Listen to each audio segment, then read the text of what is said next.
Hi, everybody. So I'm here to talk to you today about what I define as the part-time conundrum.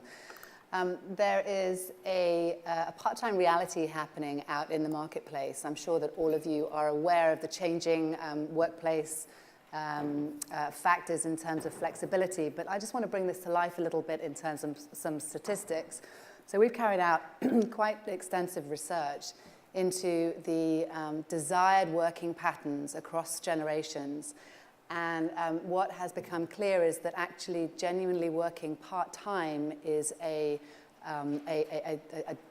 real desire across different demographic employee groups.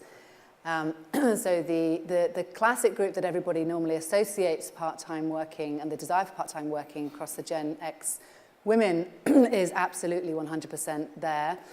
We did a recent study of 3,000 women across the UK of experienced hire. So those are women with experience of about 15 years plus, salaries of 60K plus. And we found that 90% of these women to move careers, so for you recruiters out there, for actually to attract and recruit them into your business, to move careers, 90% of them wanted some kind of flexibility. And interestingly, 60% of them actually wanted to work part-time. And for them, part-time meant genuine part-time. That doesn't mean 4 days a week, actually. Their ideal working pattern was 3 days a week. We then wanted to have a look at that. Well, how does that compare across other demographic groups? And we found that, interestingly, we reached out to, again, a further population of male Gen Xers and found that there was an increasing trend for part-time working amongst men. And in fact, recently within Capability Jane, we launched a program, a job share program, a part-time program within a global organization, and 30% of men, 30% of the population that came forward wanting to explore and possibly work on a part-time basis were actually men. The story goes on. If you look at in other demographic groups, recently we supported some research with the Sunday Times into the Gen Y and Gen Z population. Obviously, Gen Z not quite yet in our workforce, but the Gen Y population. And there's an increasing demand to work on a part-time basis, and people are leaving their organizations, youngies leaving their organizations to go off and pursue other activities, and so the desire to work part-time is there too. So I've got a seven-minute slot here. So what the question is, what do we actually do about that? Part-time working is actually really quite hard to make work, particularly in more senior roles.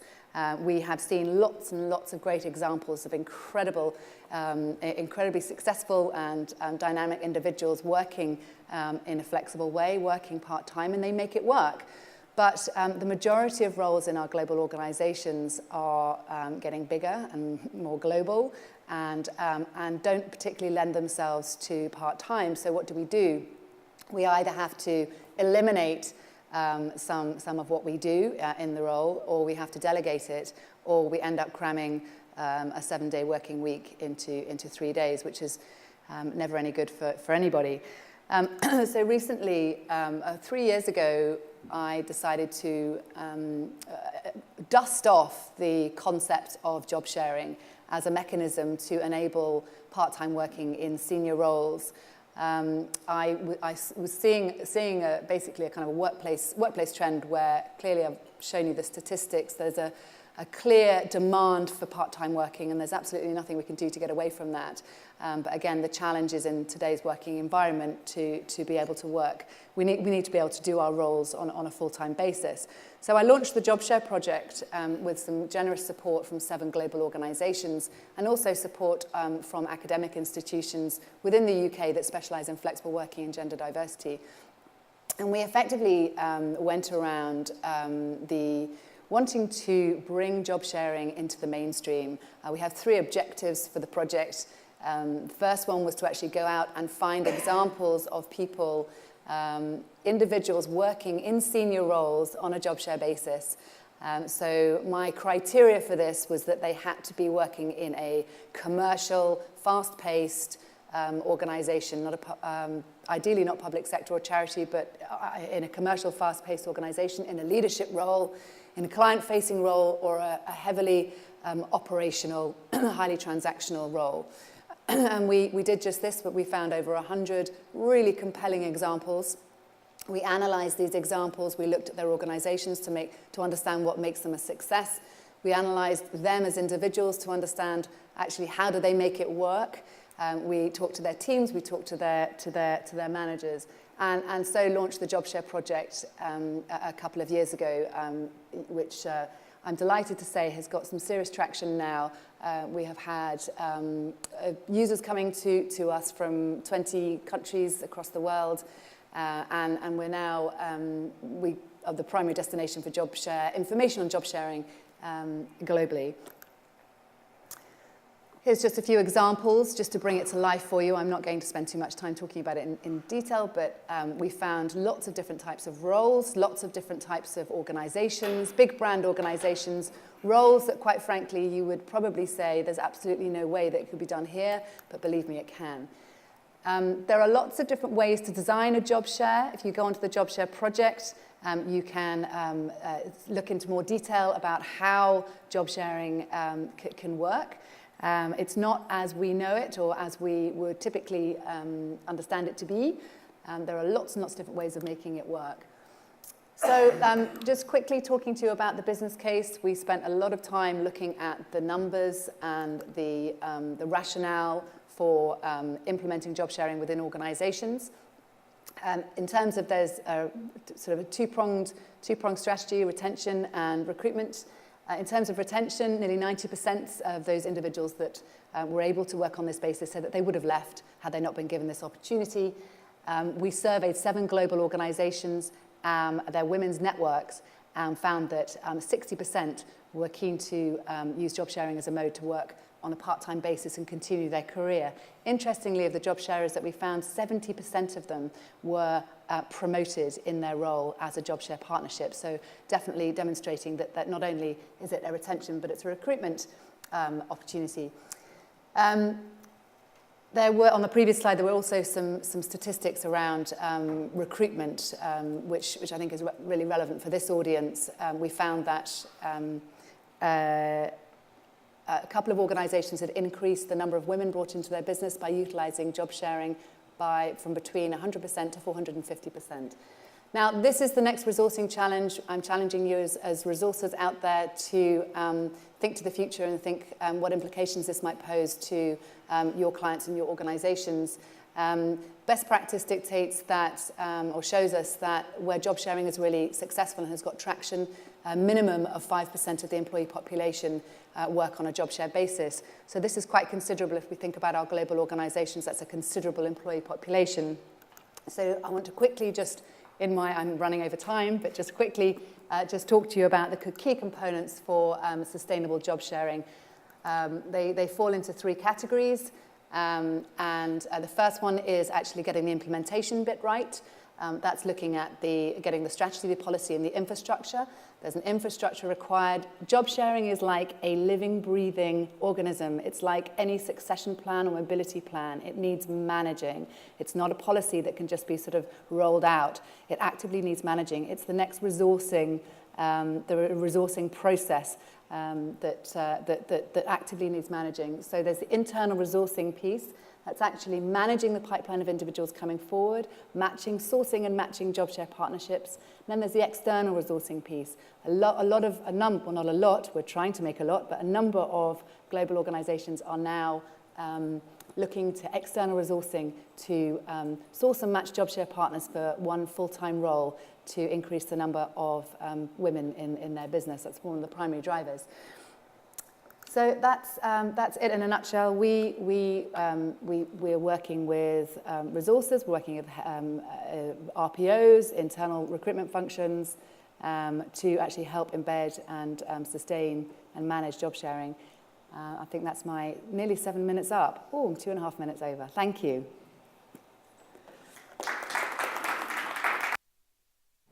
Good morning and welcome to Becoming an Inclusive Leader, the leadership that's required for the global workforce in this 21st century.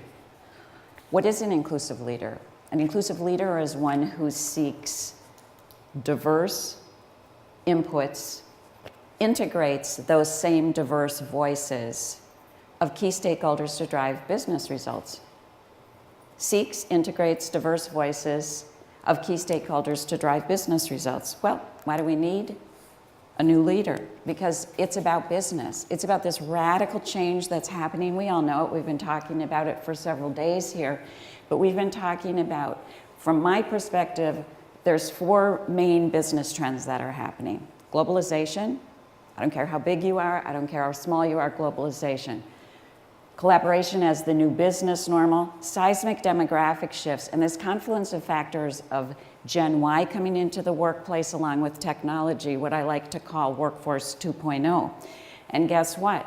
With all those changes that are happening, we still have all sorts of command and control leadership styles that are in place. We have teams that are still being led at the executive level.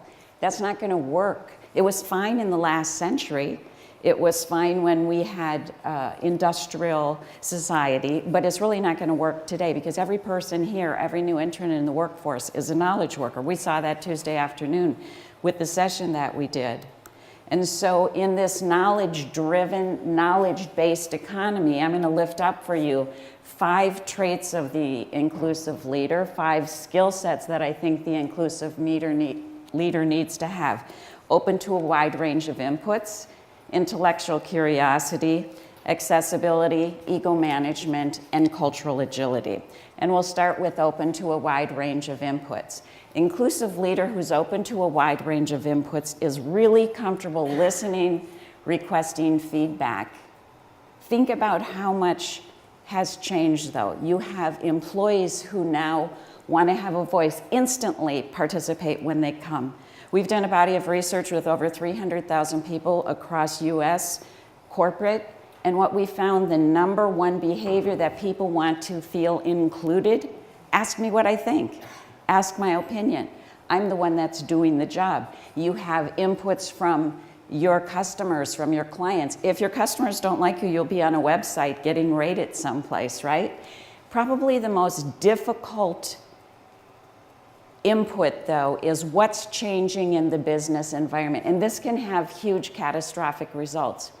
I was watching the BBC News last night, and here's the poor guy who's the new CEO for BlackBerry, talking about how strong they are financially.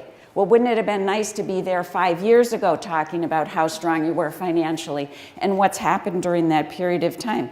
I used to love to go to Blockbuster with my kids when they were younger and pick out videos. It's a thing of the past. And in just a very short period of time, technology's changing. So leadership for this new century, for this new workforce, really needs to be constantly vigilant to that. There's no how we used to do business. There's just now how we're going to do business for the future, which leads to our next trait of intellectual curiosity.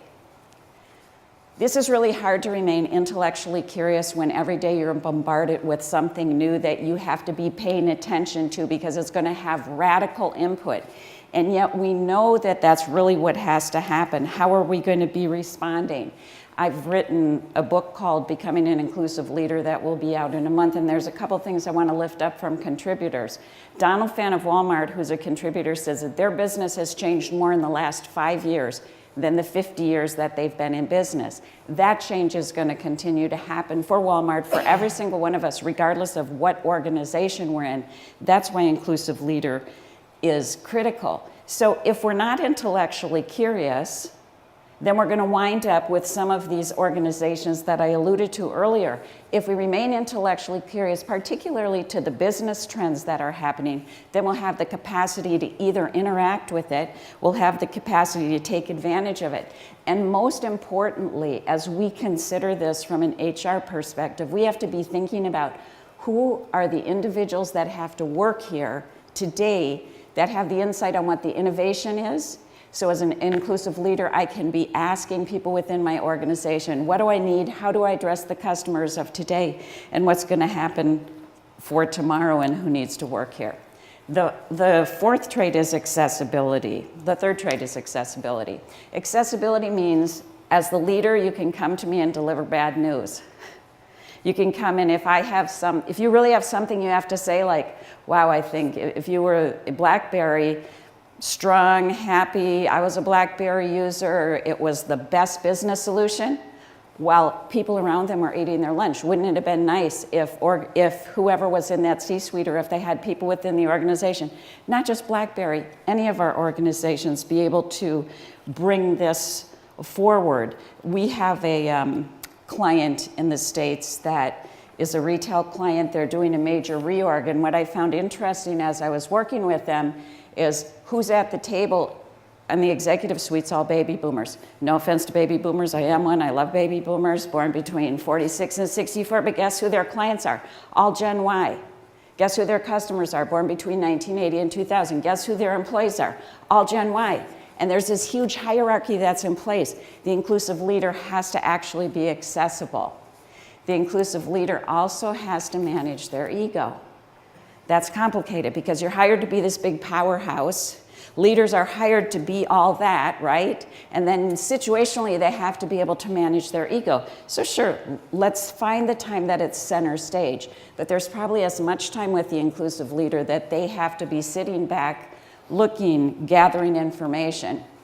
Another contributor to the book is Rohini Anand of Sodexo, massive global player. And their strategy, as they've looked at it, is top down, bottom up, middle out. That's hard to manage, but that's really what's required of a requirement for doing business in this new millennium. And the final is cultural agility. All right, I'm from Minnesota, and we do say it like that, all right? Not intentionally, but we have been guilty of exporting, big hunting and fishing country, hunters, fishermen, fisherwomen from Minnesota to go open manufacturing in India, to open manufacturing in China. It's not our smartest move, but we're not the only ones. Look all over. No offense to expats, US, UK, we've been exporting those for years to run these organizations. It's not a culturally agile approach. Part of being culturally agile is just knowing that you don't know. We opened an office in Shanghai even as our organization. I just knew that I didn't know, but a woman from Shanghai knew, another woman from Beijing knew, and yielding to that.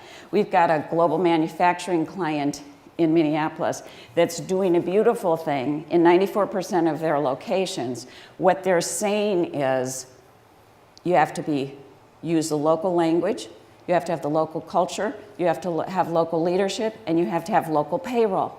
Cultural agility, that's going to yield major benefits for the organization.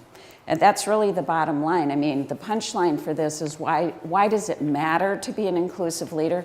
Internally, because it's going to drive employee engagement, productivity, innovation, retention. This study that we did US, we're testing those same inclusion behaviors on a global basis through our Global Inclusion Index. If you're a global company and you'd like to participate in that, then we absolutely will have the capacity to work with you. But what we found is employee engagement is up to 52% just from the simple behavior of ask me what I think. Externally, it's about selling more goods and services. So if you'd like information about that, or join us on the website, on all our social media, please do. And thank you very much for the opportunity to be here.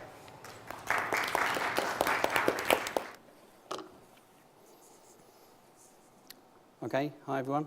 I'm Stephen Bevan from the Work Foundation. The Work Foundation has been around since 1918.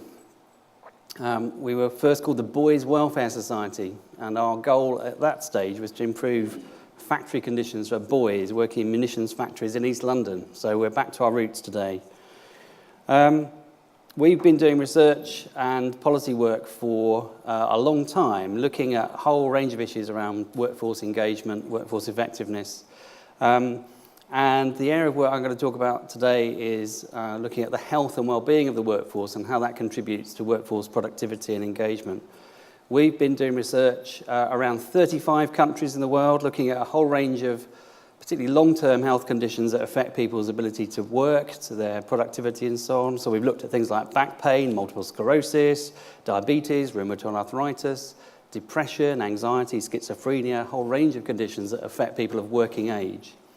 And we advise corporates. We also do work for governments and provide policy advice. And we've looked at the health and well-being of knowledge workers, of factory workers. We look at presenteeism.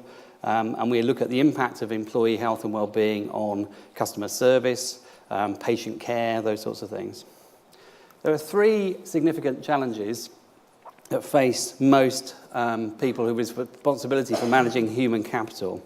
How to get the right skills in the right place at the right time is really important. Secondly, how you maximise employee engagement and discretionary effort, which in many countries is pretty tough at the moment because unemployment is pretty high.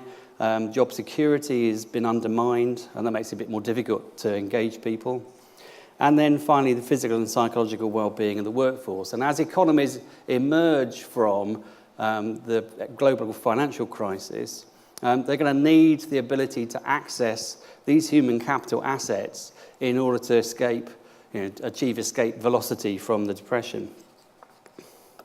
So just to cheer you up, here's a picture of what the UK workforce is going to look like in 2030. This is the proportion of people in the UK working age population who have at least one long-term or chronic health condition. And the short-term, the bottom line answer is about 50% of the workforce will have one long-term health condition, will affect their ability to work.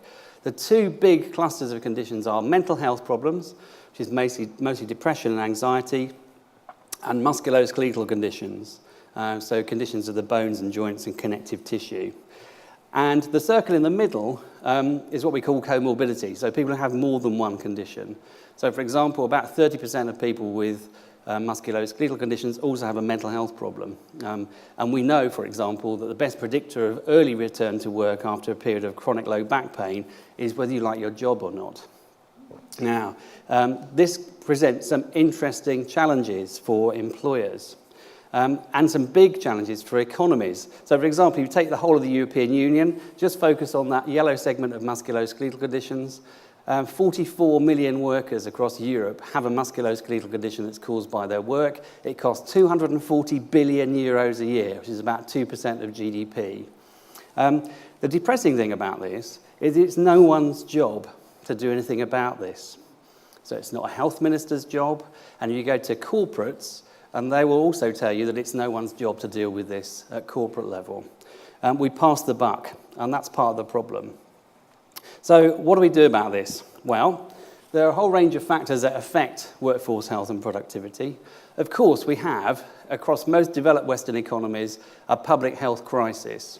So we have problems about lifestyle, and a whole range of non-work factors. So people are basically more sedentary, they're drinking too much, they're smoking too much. They're lifestyle choices that people are making, which of course are nothing to do with the employer in a direct sense, but they affect people's productivity at work, their sickness absence from work, and levels of engagement. And unless we do something about this, we're sitting on a ticking time bomb. Of course, there are also genetic factors. So a number of conditions that people have, which are part of their genetic makeup. Again, that's not something we can do very much to prevent. But again, for employers, that represents a big challenge. And if 50% of people in 20 years' time are going to have a chronic condition, as an employer, you need to know what happens when someone comes to you and says, I have a diagnosis of musculoskeletal disorder or diabetes. What are the things you need to do in order to accommodate people so that they can remain productive at work? Of course, there are things that you can do in the workplace.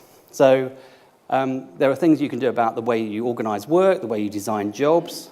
We know from the evidence that good quality work is the best preventative tool you have in your armoury to improve workforce health. And what do I mean by good work?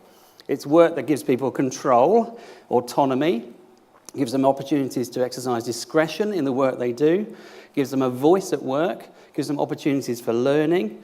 It has a balance between effort and reward, and also provides them with an environment where they think that you manage them fairly. The problem is, in the UK, for example, we've had a 14% decrease in job quality at the same time as we're pumping people out with lots of qualifications and lots of Gen Y people with high expectations of work. So work is more intense, it has less discretion and less control, and we know that if you're in a job with low control and autonomy, you're at a greater risk of developing cardiovascular disease and depression. So I'm really cheering you up today, aren't I? So how do we help employers move beyond their legal duty of care towards their employees' health? Providing lettuce in the canteen at lunchtime and access to subsidised gym membership is not a health and well-being strategy. It's a benefit strategy. It's very instrumental. It's about helping you recruit and retain people and become an attractive employer. That has almost no impact on people's health because the people who take part are the worried well and the people who are happy to take part anyway. What we need to do is think about serious workplace health interventions. And it's not really about screening, it's about workplace adjustments, job design, and the way we organise work. And someone once told me the best workplace adjustment you can give someone with a health problem is a great line manager. So we need to improve trust, control, autonomy, flexibility, discretion, collaboration, and voice if we're going to have a sustained systemic impact on the health of the workforce. If you ask employees, what can your employer do to improve your health and well-being? They don't say lettuce, they say, treat us like adults, give us a say in decisions that affect our future, and tell us what's going on. That's the challenge. Thank you.